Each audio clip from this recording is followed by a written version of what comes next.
So wala na siya. So lalagyan natin ng coolant. So sobrang empty na guys. So uhaw na ngayon yan. Good morning guys. So today ngayon papakita natin sa inyo kung paano mag-refill ng coolant. Patingin. Ayan. Di ko na papakita kasi wala pa naman sponsor from Shopee.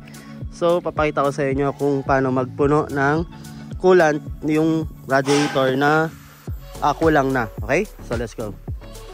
And so actually this is a 2001 Honda Civic. So natural talaga sa isang second hand na sasakyan or yung lumang sasakyan na madalas is nababawasan sila ng radiator coolant kasi mas mataas sila consume compare dun sa mga bago. So dapat yan sa mga second hand or mga matatagal na o luma na na sasakyan is kailangan tinitignan talaga yan, ni maintenance, ni monitor yung mga na yan level ng mga ng mga liquid dito sa sasakyan natin. So sige, tingnan natin ano bang status niyan. So base dito guys, ayan, wala na. Empty na. So wala na siya. So lalagyan natin ng coolant. So ganyan lang. O bakit naman kulay green? Bakit yung iba tubig? Kasi ito kasi talagang pinapaano niya talaga, pinapalamig niya talaga yung coolant, ay yung radiator compare sa tubig. Yung tubig kasi may mga calcium yan.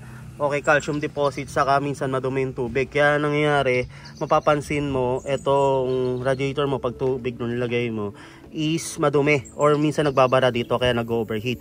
Kaya dapat ang ginagamit yan is yung ganitong coolant.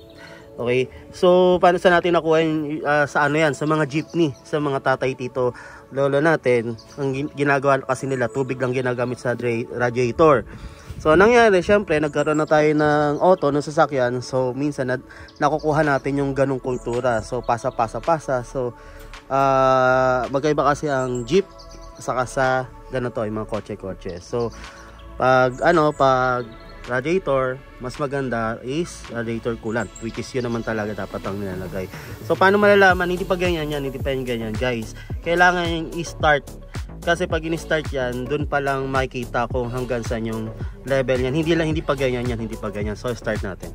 So i-start ng kasama natin. So bot ko lang yung susi para ayan. So para makita yun yung start talaga. So i-start niya yan, then dun pa lang lalabas yan kung kailangan natin magdagdag o tama. Ayan. So base dito, okay na siya. So tama. So lalagyan na lang natin ito. Kasi ito kailangan din yan. Actually ito wala na yung sa kanya natanggal yung takip. So dapat talaga nilalagyan ng yan, bahay cup yan.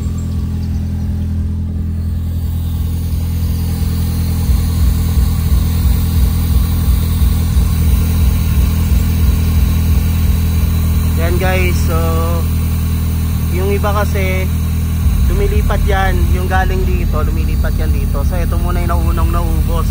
Pag ubos na, kukuha yan dito.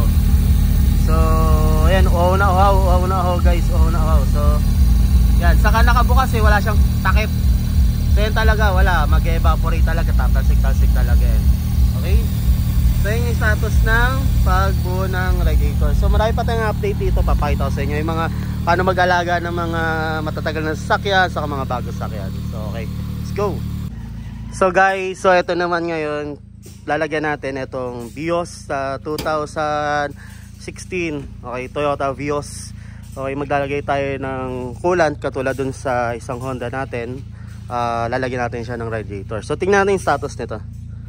Para paano maglagay sa mga ganito. Yung isa kasi medyo old na siya, old model. Ito naman 2007, so 17, so recent lang din. So ito kailangan na to engine wash pag ganito kadumi guys. So tingnan natin to.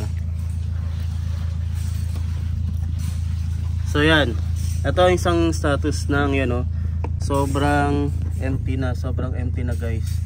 So uhaw na ngayon yan. So tara, lagyan na natin radiator coolant. So lalagyan natin. Actually ganyan isa ano, pag nagche-check kayo, wala, lalagyan niyo talaga. Coolant ang lalagay guys, hindi tubig coolant po. Okay. So yan. Tapos ngayon gagawin natin, i-start natin kung yan talaga yung status ng ano niya, ng coolant niya. Alright, so gagawin natin, i-start natin. Then hihigop kasi yan, higop yan. So tara testing natin. Then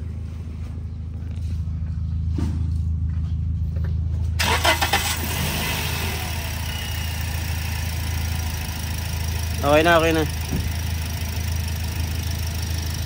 So base dito guys, nakasulat to, ayan coolant. Okay, so coolant na lalagay natin. Ito kasi wiper, ito naman coolant. So lalagyan natin coolant. Ayan Okay, so tara, let's go. Hindi tubig hindi tubig lalagay, hindi tubig. Kasi yung kultura kasi ng mga jeepney, mga truck, mga owner, mga tito-tita natin, lolo, tubig na lalagay. Pag mga gatong sasakyan na kasi nakasulat tayo ng ayos-ayos, so coolant. So coolant talaga, hindi tubig Kasi nga may calcium deposit sa mga kalawang, sa mga mga dumi. Hindi nyo nakikita, syempre tubig yun Pero pag pumasok dito yun, syempre yung niyan, kalawang niyan, yung dumi niyan, mapasok sa makina yan sa dito sa pinaka-sistema niya. So yan yung isa sa mga kokos sa mga madaling sira na sasakyan niya. So yan. Ganyan lang. So subscribe kayo guys, marami pa tayong tuturo.